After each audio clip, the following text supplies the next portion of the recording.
حضرت مفتی محمد شفیع رحمۃ اللہ تعالی علیہ ہمیشہ محنت سے حاصل ہونے والی آمدنی کا 20واں حصہ اور بغیر محنت کے حاصل ہونے والی آمدنی کا 10واں حصہ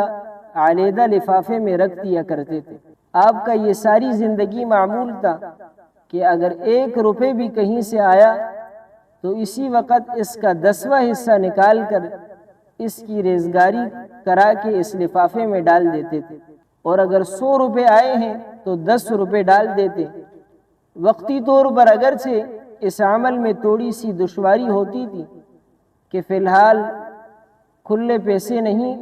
اب کیا کریں، تو اس کے لیے مستقل انتظام کرنا پڑتا تھا، لیکن ساری عمر کبھی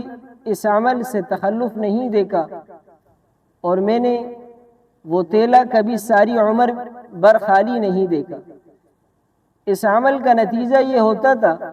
کہ جب آدمی اس طرح نکال کر الگ کرتا رہتا ہے تو وہ تیلا خود یاد دلاتا رہتا ہے کہ مجھے خرچ کرو اور کسی صحیح مصرف پر لگاؤ۔ اللہ تعالیٰ اس کی برکت سے انفاق کی توفیق عطا فرما دیتے۔ حضرت مفتی محمد شفیع رحمۃ اللہ تعالی علیہ ان کا واقعہ آپ کے سامنے ذکر ہوا کہ بغیر محنت سے حاصل شدہ رقم جب ان کے پاس آتی، کوئی ہدیہ دے دیتا، کوئی تحفہ دے دیتا،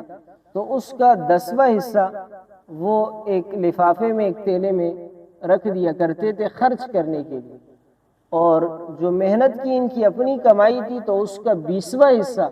الگ کر کے اسی تیلے میں رکھ دیا کرتے تھے تاکہ جو ضرورت مند اور حاجت مند آئے تو اسی تیلے میں سے انہیں دیا جائے۔ دیکھیں آج کل ہم میں سے ہر شخص مہینہ بھر کمپنی کے اندر یا کہیں بھی وہ کام کرتا ہے، اب مہینے بھر کام کیا اور اس کو تنخواہ ملی، اب یہ اس کی کمائی کی تنخواہ ہے، اب اس تنخواہ میں سے وہ ہر مہینے یہ مقرر کرے کہ اس تنخواہ کا 20واں حصہ میں اللہ کی راہ میں خرچ کروں۔ یہ اگر ہمارا عزم ہو کہ اس تنخواہ کا 20واں حصہ ہم اللہ کی راہ میں خرچ کریں گے تو اس سے ہماری بقیہ ماندہ تنخواہ میں برکت ہوگی۔ آج کل تنخواہوں میں برکت کیوں نہیں ہے؟ کیونکہ دیکھیں ہر چیز کے لیے ہم پیسے الگ کرتے ہیں، یہ راشن کے پیسے ہیں، یہ سبزی والے کو دینے، یہ پیٹرول کا خرچہ ہے، یہ اس چیز کا خرچہ ہے، لیکن کبھی میں نے یہ بھی سوچا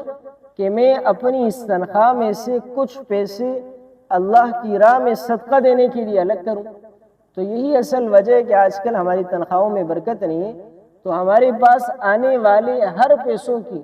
ہم یہ ترتیب بنائیں کہ اس میں سے کچھ نہ کچھ حصہ ہم اللہ کی راہ میں خرچ کرنے والے بنیں، اس سے ہمارے پیسوں کے اندر برکت پیدا ہوگی اور ہم میں انفاق خرچ کرنے کی اللہ توفیق دے گا۔